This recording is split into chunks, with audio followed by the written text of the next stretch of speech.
সারাদিন পড়াশোনা করার পর যখন ইউটিউবে ঢুকবা টাইম পাস করার জন্য, তখনই দেখবা যে মানুষ খালি স্টাডি ব্লগ বানায়। লাইক আমিও সেদিন আর কি পড়ার কাছে ঢুকছিলাম, আমার সামনে দিয়ে খালি স্টাডি ব্লগ আসতেছে। তো আমি ভাবলাম যে আমি যেহেতু এখন ভিডিও আপলোড করতে পারি না, তাহলে আমি স্টাডি ব্লগ আপলোড করতে পারবো। তো তারপর কি আমি এটা মানে আমার এত পরিমাণে সময় কম, আমি একটু ভিডিও এডিট করার জন্য টাইম পাই না, ভিডিও করানো একটু দূরের কথা। তো এই ভিডিওটা প্রায় 1 সপ্তাহ ধরে এডিট করতেছি, কারণ আমার কাছে টাইমই নাই। তো ফাইনালি আজকে আমি তোমাদের সাথে এটা শেয়ার করে ফেলতেছি। অ্যান্ড এখানে আমি অনেকগুলো ম্যাথমেটিক্স করতেছিলাম, কারণ আমার মানে পরের দিন অনেক বড় একটা অধ্যায়ের মানে এই বীজগণিত অধ্যায়টা আমার এত বিরক্ত লাগে, এটাকে এই জন্য আমার একদম ফালতু লাগে, এই জন্য আমি এটাকে দেখতে পারি না। ওইটা কি আমাদের পরীক্ষা ছিল, তো এই জন্য আমি এটাকে এত ভালোভাবে করতেছি যাতে আমি ওইটাতে আন্ডা না পাই, মানে পরীক্ষায় যাতে আন্ডা না পাই। তো আমি এত পরিমাণে অঙ্ক করছি আমার পুরো জঘন্য লাগে উঠছে। অ্যান্ড এই অঙ্কটা আমার এত বিরক্ত লাগতেছিল, আমি এটা করবো না আমার মনে যেতেছিল যে এই খাতাটা ছিঁড়ে ফালাই দিতে। অ্যান্ড আমি মানে এত ধৈর্য দিয়ে করতেছিলাম, আমার এত ধৈর্য তো একটা ভিডিও বানানোর সময় থাকে না।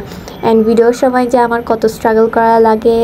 অ্যান্ড এখন আমি তোমাদেরকে দেখাচ্ছি যে আমি একটা অধ্যায়ের জন্য অঙ্ক করতে করতে পুরো একটা খাতায় শেষ করে ফেলছি। তারপর কি নতুন একটা খাতার মধ্যে করছি, মানে অঙ্কগুলো করছি, করার পর আবার স্কুলে হোমওয়ার্ক দিছিল, ওগুলো করছি। অ্যান্ড এই অঙ্কটা ভাই এত বড়, মানে আমার মনে যেতেছিল যে এই ম্যাথমেটিক্স যে আবিষ্কার করছে তার মাথা ফাটাই দিতে। এখন আমি আর এই ম্যাথটা করবো না। তারপর আমার আম্মু বাজার থেকে কয়েকটা মানে অনেকগুলো খাতা নিয়ে আসছিলো, তো ওগুলো দেখতেছিলাম যে আম্মু সুন্দর সুন্দর খাতা আনছে নাকি। এই মাঝখানে 2টা ব্রাউনিশ কালারের, এগুলো আমার একদম ভালো লাগে না, তবু আম্মু এগুলো আনছে, কারণ আল্লাহ জানে। তো তারপর কি স্কুলে একটা প্রেজেন্টেশন ছিল, ওইটা বলছিল A4 সাইজের পেপারে করতে, বাট আমার মতো বেহায়ারা এরকম 2 নম্বরে কাজ করার জন্য A4 সাইজের পেপারে না করে এগুলোকে খাতার মধ্যেই করবে। তারপর দেখো এখন আমি আমার ইংলিশ পরীক্ষার জন্য কীভাবে প্রিপারেশন নেব। ভাই আমি যদি গাইডে হেল্প নিই, আমি কিচ্ছু পারি না, লিটারালি আমি কিচ্ছু পারি না। তো আমি PDF খুঁজে গাইড বের করছিলাম, মানে আমার গাইডে পড়া একদম মাথার মধ্যে ঢুকে না দেখে, এই জন্য আমি গাইড কিনি নাই এবছর। আমি কোনো বছরই গাইড কিনি না, মাথার মধ্যে যেগুলো আছে ওগুলোই আর কি খাতার মধ্যে লিখে দিয়ে আসি। তো এটা কি আমি গুগলে PDF হিসেবে পাইছিলাম। তারপর আমি দেখতেছিলাম যে এগুলো কি আমার পছন্দ হয় নাকি। ভাই এগুলো দেখে আমার পুরো মাথা ঘুরাইতেছিল, আমি কি এগুলো করবো না। তারপর অনেকক্ষণ কাহিনী করার পরে আমি বলি যে থুর, এটা কে করে। পরে দিয়ে দারাজ থেকে আমার একটা পার্সেল আসছিলো, মেনলি এই পার্সেলটা মানে এই কিচেন স্টিকারটা আমি অর্ডার করছিলাম, কারণ কিছুদিন আগে আমার টেবিলের উপর অনেক বড় একটা পোপাট হয়েছে। মানে আমার ছোট বোন কি করছে, আমার সিরামের ঢাকনাটা খুলে গেছে, কৌটাটার কাকটা খুলে গেছে। আরে কি ভাই খালি মুরগি ডাকতেছে। তো সিরামের ঢাকনা খুলে রাখার কারণে আমি যখন আমার ওই জিনিসগুলো মানে সরাই দিয়েছিলাম, তখন ওই সিরামের ঢাকনাটা খোলা ছিল যে আমি খেয়াল করি না। পরে দিয়ে ওইটা আমার কাগজের উপর পড়ে গেছে। দেন আমার পুরো সিরামটা তো গেছে, আমার পাওয়ার টেবিলটাও চলে গেছে। কথায় বলতে গেলে আমার পাওয়ার টেবিলের উপর পার্ট হয়েছে। তো এখন দেখো আমার পাওয়ার টেবিলের উপর কত বড় কত ময়লা।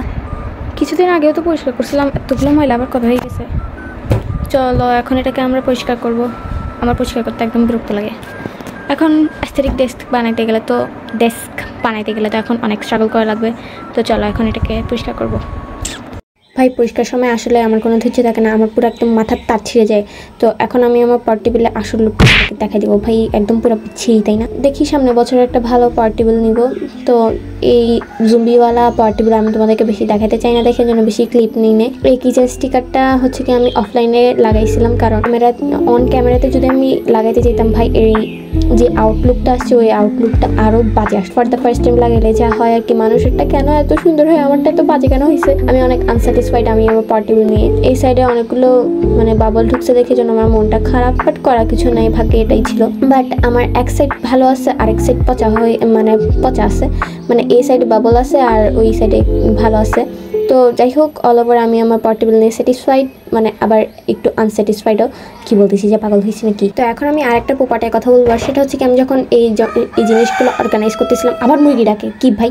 তো যখন এগুলো অর্গানাইজ করতেছিলাম, এগুলোর হাফ শুধু রেকর্ডিং হয়েছে, আর পরেগুলো আর হয় নাই। ভাই কি বিরক্তিকর লাগতেছে।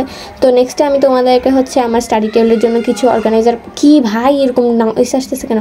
নেক্সট কি আমি তোমাদেরকে অনেকগুলো অর্গানাইজার বানাই দেখাবো, আর যেগুলো তোমাদের অনেক বেশি ভালো লাগবে। So bye bye.